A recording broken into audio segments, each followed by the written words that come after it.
there's a huge market for this stuff. If I came out with a book, well, I did come out with a book, but if my book said something like, hey, technology's pretty good, might have a few little bumps in the road, but overall it's going to be good. Yawn, who cares? But if I come out with a book that says this is a threat to democracy, civil rights, our humanity, and the whole world, you're going to sell a lot, right? You'll Because sell a lot. Yeah, fear sells. Exactly. Welcome to Embracing Digital Transformation, where we investigate effective change leveraging people, process, and technology. This is Darren Pulsford, Chief Solution Architect, author, and most importantly, your host. On today's episode, Fear-Mongering and Technology Policy, with special guest Rob Atkinson, President of the Information Technology and Innovation Foundation. Rob, welcome to the show. Hey, thanks, Darren, for having me. Hey, Rob, before we kick into innovation and information technology and things like that, give my audience a little bit of your background, where you're coming from, and why you're doing what you're doing today. Well, I once won an award from, I think it was Digital Technology Magazine, something like that. It was doers, dreamers, and drivers of information technology. And it wasn't because I was a doer or a driver. I don't do and I don't drive, I dream. So basically, I've spent my entire career in Washington, focused on technology policy, particularly digital policy. So I was at the National Institute of Standards and Technology for a while. I was at the Congressional Office of Technology Assessment for a while. I've been at ITIF for about 18 years. And it basically what our job is to explain to policymakers, both in the US and around the world, why technology is good, how they should be thinking about it, why they should avoid doing really bad and dumb things, and why they should do good things. And it's a lot harder than you think it should be. Oh, I can imagine, especially right now. Yeah. Do you see, so you've been doing this for a while, advising. Do you see anything different in what's going on right now than what we've seen in the past? Absolutely. So it's worse now than it's ever been. I hate to sound like a downer. I've got two kids. I don't tell them that, they got to grow up in this world. One's 32 and one's 19. But I do think the technology policy world is worse than it's ever been. And the reason is, and that's partly what our book is about, technology, fears, and scapegoats. Even 10, 15 years ago, in the Obama administration, or Bush before that, there was a general consensus that technological innovation, particularly IT and digital, were generally a good thing. We needed to do more of them. And now both the right and the left, particularly the left, are formed a consensus against it. And all these things are bad. They're taking away your privacy. They're, et cetera, et cetera. So it's a lot harder now to get that message out that this stuff is really, really important, and we get it wrong at our peril. Is it just because of politics, or is it also because technology is advanced to a point where a lot of people can't understand the underlying technology and they're maybe scared of it? Is that part of what you're seeing as well, or is it just the politics? It's maybe partly that. Nobody ever said that I'm aware of that the internet was going to become self-aware on Judgment Day and kill us, but they do say crazy stuff like that about AI. So it's partly they sure do, don't they? Yeah. It's partly that. But you had these people who were anti-tech. I used to call, we could call them tinfoil hat people, but that's insulting to people who wear tinfoil hats. There are just so many more of them now, and they're not. I don't even want to use the word because they're no longer these sort of outlier wackos. But there was a woman. Had this whole Catherine Albrecht, and she had this whole thing back in the 2000s, essentially arguing against RFID chips. They were the mark of. I remember that. Yeah, really RFID? Asleep. I'm snoozing. RFID? Who gives a darn? So there have always been people who were pushing back against these technologies like that, trying to gin up fear. There's just so many more of them. And as you said, the environment is more target rich than it was back then. Especially with generative AI, because especially when a technologist says, I can't exactly explain how it works. Right. That scares people, right? Yeah. But that's what we have with generative AI. It's a genie in a bottle, and we don't know exactly what's going on inside. Yeah, but I don't know what's going on inside about most things. I have no idea. I actually know how cars work because I know how to fix cars. But if you don't know how cars work, how do they work? I have no. I'm on a laptop now. Mm. I don't know. I type these plastic keys on the thing, and something comes up on the screen. I have no idea how that works.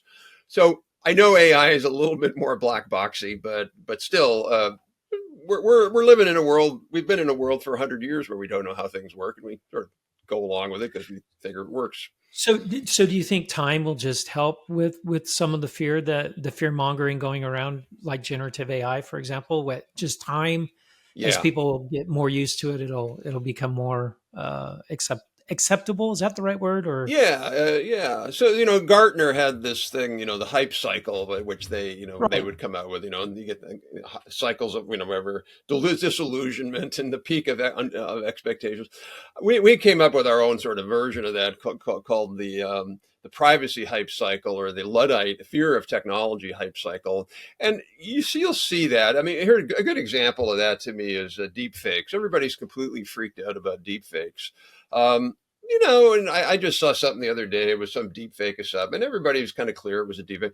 In 5 years, we're all going to know what deep fakes are. We're going to, most people won't be taken in by them. We'll kind of figured it out. Same thing with facial recognition. Lots of people are freaking out about that for all the wrong reasons. As you do them on your phone, you go to your gym. I just did some international travel. You use it on your face. People will get used to it, and most people will calm down. The only problem is what's different now is there is an entire industry of advocacy organizations, pundits, etc., who they will just move on to the next technology. Like, okay, facial recognition, nobody's scared of it. Let's go for that next one. And that's one of the big problems. Oh, so really, I didn't know there's this almost economy that's built around anti technology, Oh, or yeah. Yeah, the Luddite really? economy. Oh, it's a big economy. We talk about it in the book. Um, yeah, there's over 100 think tanks at the Ford Foundation funds. One foundation runs 100 think tanks, 100 left-wing advocacy organizations that are anti-technology. You got these people doing TED Talks all the time, anti-technology TED Talks. Some of the best-selling books now are on the tech shelf are anti-technology. There's a huge, huge market for this stuff. If I came out with a book, well, I did come out with a book, but if my book said something like, "Hey, technology's pretty good, might have a few little bumps in the road, but overall it's going to be good," yawn, who cares? But if I come out with a book that says this is a threat to democracy, civil rights, our humanity, and the whole You're world, going to sell a lot, right? you'll sell a Because lot. yeah, fear sells. Exactly.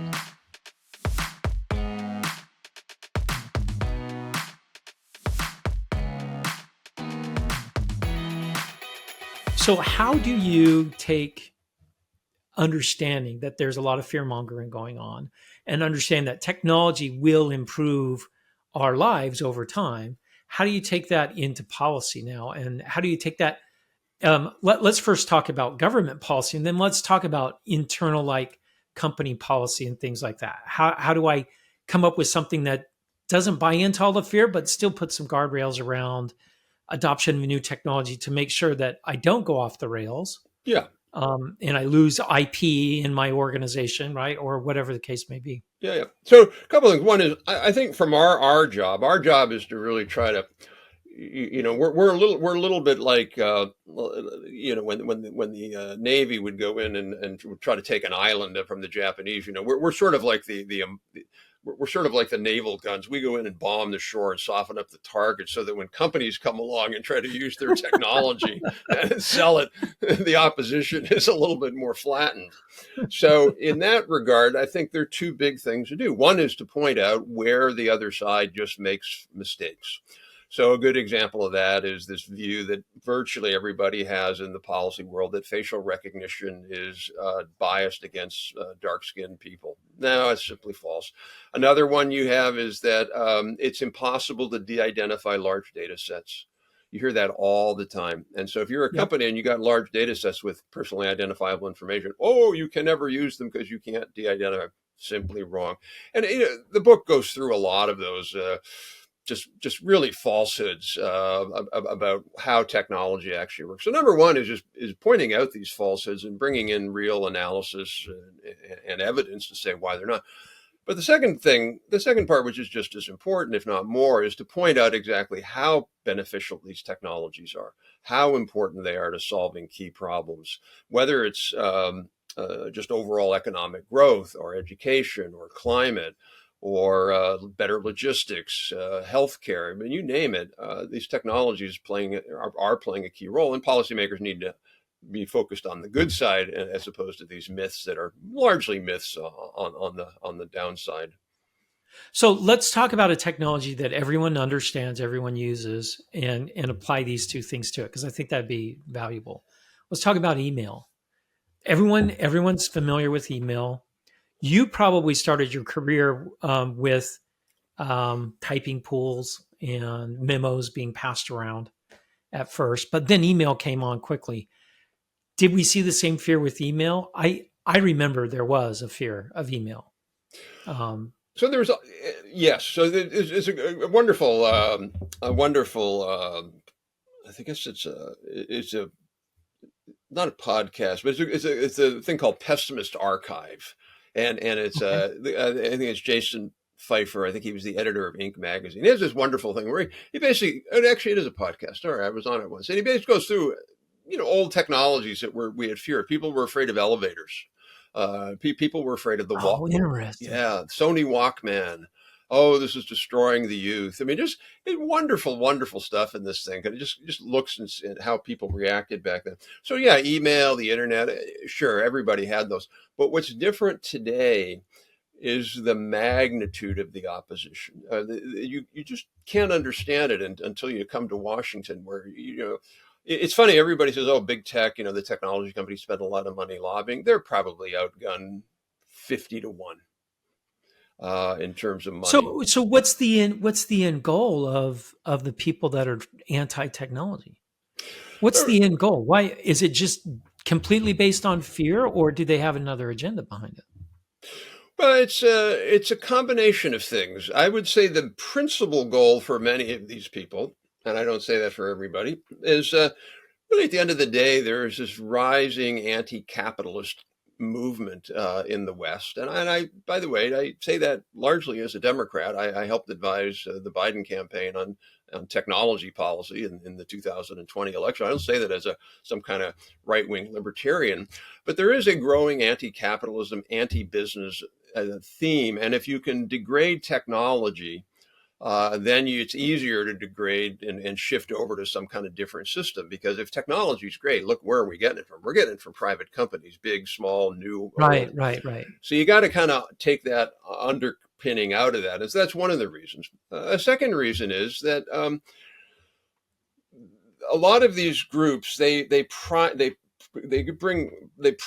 prioritize one key thing. So, for example, the civil liberties groups, they prioritize privacy. So every technology they look at, the only thing they see is a privacy violation. Even though you can make a good argument to them, look, of course, we need privacy rules, but inherently you can use data without privacy thing.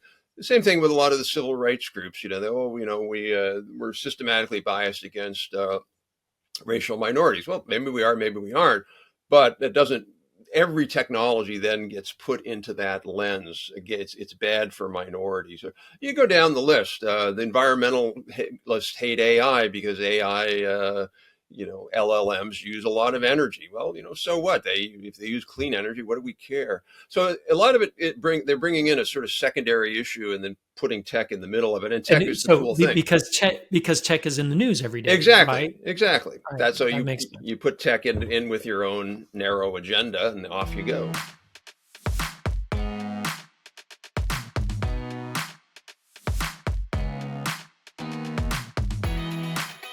All right. So if I'm a policymaker, how do I sort through all of this? Right.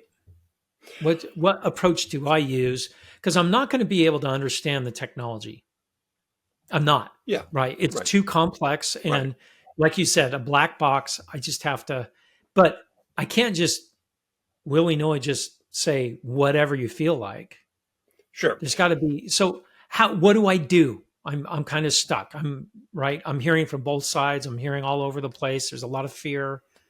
So I think, What yeah, are the goals? there's a few. First of all, it irritates me when people criticize members of Congress for not being experts. A member of Congress, and I know you're not saying that, Darren, but members of No, I'm Congress, not. No, they deal with 30, 40 issues that they have to know about. I can't even imagine. It's so hard to do that.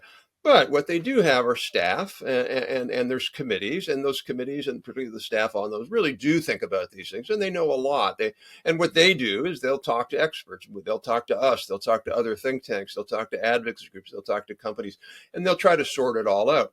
I'll give you a good example. Senator Schumer, the Senate Majority Leader, Democrat, and Senator Todd Young, who's a Republican from Indiana, who's our honorary co-chair, along with Chris Coons, who's a Democrat. They put together this wonderful thing. I think they had 12 listening sessions on AI policy. Them and I think 6 other senators, Republican and Democrat, and they just brought in experts for 2 hours. And tell us about AI and jobs. Tell us about AI and cybersecurity. So you could do those sorts of things, which I think make a lot of sense. And then also just review things from think tanks and others and see what you think and use your own judgment. Does this argument seem to pass the smell test? So, all right. So that makes sense for policymakers. What about private companies?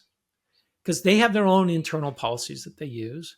Do you see a rise in organizations coming up with their own policies? And because there's, especially around generative AI, there's a lot of ambiguity around it. So one of the things I think about companies and technology is there's certainly in the last 10 years, companies are way more sophisticated. They understand they can't ignore Washington. They can't, be like an ostrich. I put my head in the sand, it'll leave me alone. It will not leave you alone. Oftentimes, there are some industries where you're way on the edge, and policy may not affect you, but many industries. And I'll give you an example. We were approached by a group that was working with HR managers for the top 50 companies or 75 or whatever. And what they wanted to get ahead of, and I give them a lot of credit on this, they wanted to get ahead of the issue of AI and hiring and promotion so that they couldn't be accused of using it badly and involving different kinds of discrimination, age, race, gender, religion, blah, blah, Right. all that stuff. That's really important for companies to do that on their own. You don't want to be, oh, geez, why didn't we think about that? You want to be ahead of these things and make sure that you don't get caught up in them. Same thing with using big data analytics. You really have to be careful that first of all, you got to comply with the laws, but it's oftentimes going beyond the law to show that you as a company are taking this seriously and engaging in best practices to protect, the public interest and customers and the like. But I do think it's important for companies to at least follow what's going on in some of these areas around technology, because it's amazing how a lot of these issues can come at a company without, really almost blindsided. You're like, whoa, this affects part of my business model. I didn't even see this one coming. So they do need to keep a pulse on Washington around high-tech policies that Yes. Washington is looking at Yeah. adopting. Yeah. And there are various newsletters that do that. Some of them free. They give you a good sense of what Axios, for example, and Politico and some others that give you a good sense. Certainly, our website itif.org, we have a free newsletter. So there's ways to do that, which I think are helpful. But I think I remember talking to a company, I won't say who it was, a number of years ago, and we were having dinner, and then they were just like, I don't understand why Washington doesn't understand what we're doing, and I'm like, well, because they have to understand what millions of companies are doing, and you're just one of them. Right, you're just one of them, right? Yeah. You're just one of them. And so some of that first of all, you can't assume that policymakers are going to understand the issue correctly. Some do, some don't, many don't until they're educated. And because of that, you can't assume that Washington will do, quote, the right thing. And even if policymakers understand an issue, what's important to understand in this space is in the technology industry or in industries that are working on technology, there are so many different business interests, and businesses will use government to gain an advantage over their competitors. And No, of course, yeah. as long as you're doing it legally, there's nothing wrong with that. So you got to understand. That's been around for millennia. Right. Yeah. So sometimes what you think is wrong, is what another of your competitors think is right, and so you can get blindsided that way as well. Right.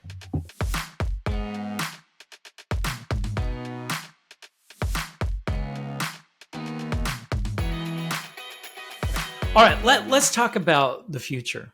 Gen AI, that's almost the past now. It's been around a year and a half, almost 2 years in November. 2 years, we'll see the birth of ChatGPT unleashed on the world.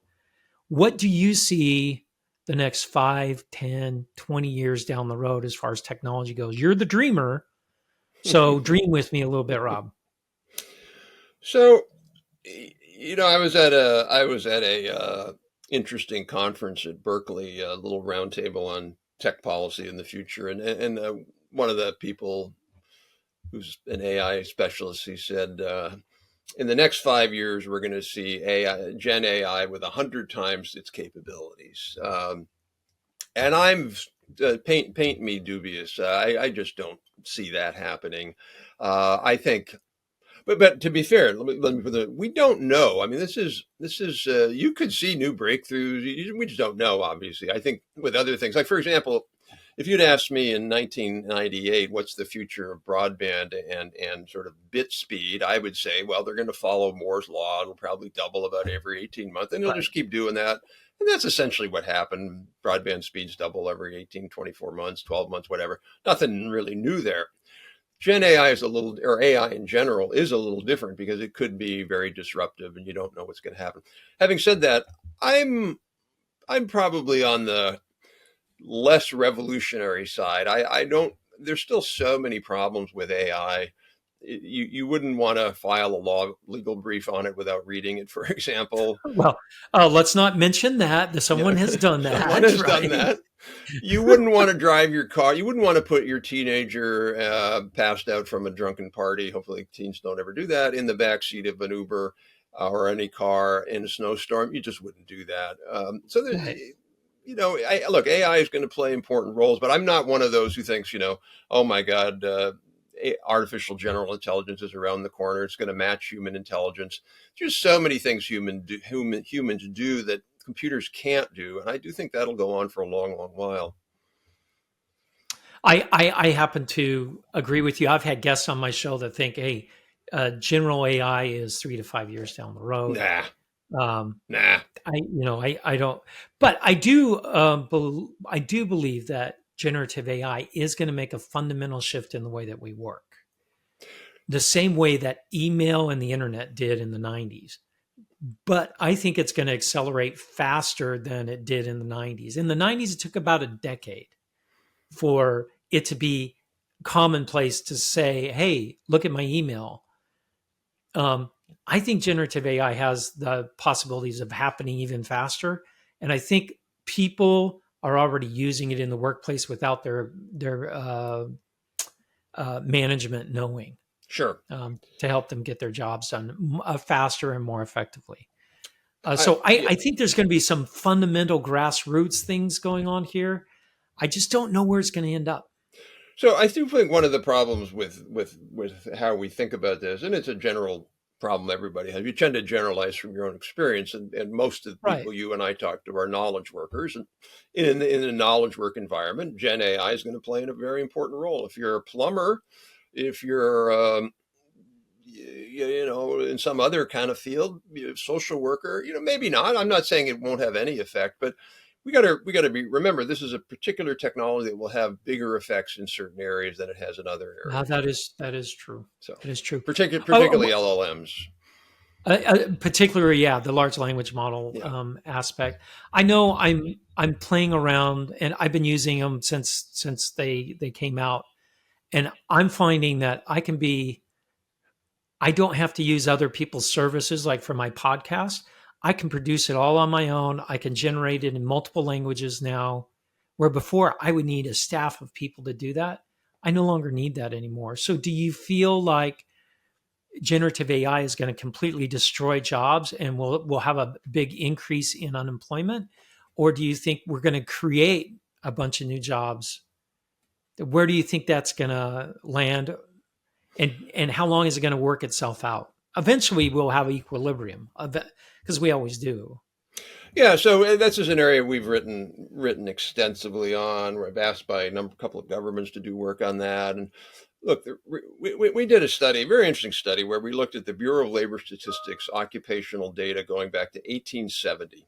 And we looked at every decade and we said, okay, how much job churning was there? So, a particular occupation losing jobs or gaining jobs. And what we found were the most intensive job loss decades were essentially like the 80s, 1880s, 1890s, 2000, 1900, and the 1950s maybe. They weren't around now. And there was things like, the tractor replacing farmers, or Right. agricultural work, things like that. So the only time we've ever had high unemployment is when we're in a business down cycle, not a technology up cycle. Oh, that's an interesting thing. Those business down cycles, are they always, what are they spurred on by? They're not spurred on by technology advances? No, no, no, no, no, No, not at no. all. In fact, the evidence suggests there's lots and lots of evidence that higher technology, faster technology adoption and development has no effect on unemployment. Zero effect, particularly after you mentioned equilibrium, particularly after 1 or 2 years. In fact, if you just look at a little thought experiment, look at the 60s where we had 50s and 60s where we had about 3% productivity growth, about 3 times higher than what we have today. We had super low unemployment. Now you go to the 80s and 90s where we had at least some of that through high unemployment and low productivity growth. So it's actually almost the opposite. Low productivity growth, the economy stagnates, people get fearful. They don't feel like they have as much money to spend. Right. They Yeah. hold on to it. When the economy is growing and technology is booming, people feel great. I'm going to go out and buy a car, or I'm going to make this investment, or I'm going to start a company, all these sort of positive things. So I'm not really worried about this at all. I really am not. I think the biggest challenge America faces, and the West in general, is an aging population with slow productivity. And that's a disaster in the making. And so if we can figure out a way to automate 25% of the jobs, wow, we'll be so much better off.